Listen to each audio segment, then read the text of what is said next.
Gregg Doyel is the national columnist for CBS Sports and joins us to talk about this. Hi, Greg. How you doing? I'm good. How are you doing? I'm fine, thanks. If you accept that there's a very real chance that the NCAA will give this school the death penalty, a very real chance. No, there's no chance. There's no chance. Why? Because they've, as silly as this sounds, they've committed no NCAA violations. They've done nothing. The NCAA, it's out of their jurisdiction. It's like if you rob a bank in North Carolina, South Carolina can't put you in jail even if South Carolina knows you did it. They got no jurisdiction over you. The NCAA has no jurisdiction over these crimes because these crimes have nothing to do with NCAA rules. There is nothing in the NCAA guidelines that for any of this. And there might be a paragraph somewhere about please, behave like human beings, but no, there's no. The NCAA is not there to be a school's mom and dad. The NCAA is there to be the law enforcement of NCAA rules. And there are no. And as horrific as that is, it doesn't break the rules. No, and it doesn't break those rules. It breaks other rules, and Penn State is paying a huge price right now. They had to get rid of the president, the AD, the coach, and the guy accused is going to have his day in court. So no one's getting away with this. But the NCAA is not the right judge or jury for that, and I agree with that. Oh, really? So just to understand, so a kid gets a car from a booster and a coach covers it up, you can wipe out the school's athletic or football program, but an assistant coach gets involved in sexual misconduct with minors. It is covered up at virtually every level of that institution for more than a decade, and you can't do anything about it.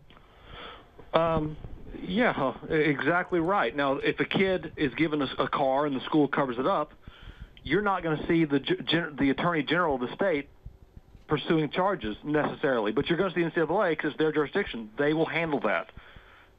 This is going to be handled in the legal courts, not by the NCAA. And I almost think you don't mean what you're saying, because for you to actually say this to me tells me you're just trying to get a reaction. You can't be serious. About what? About the NCAA not having jurisdiction over something like this?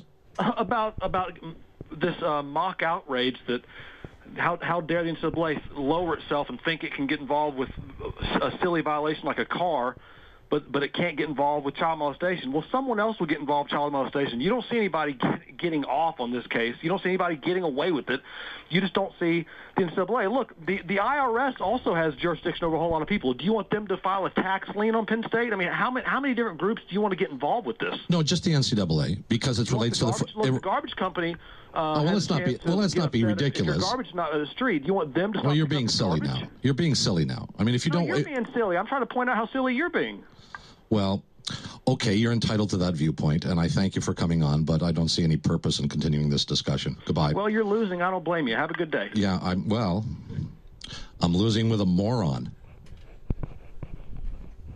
Sometimes you can't talk to people who have no intellect whatsoever, or are great defenders, more likely, of the great institution of college football. And that is the real problem that you get into when you talk to people around college football, is that they are defenders of the institution of college football.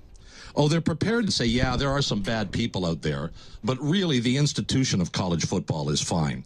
There's nothing really wrong with the NCAA. They do what they do. And really, they do a pretty good job of it. I've run into donkeys like this many times in the past. And maybe you agree with him. But believe me, I was not intending to goad him.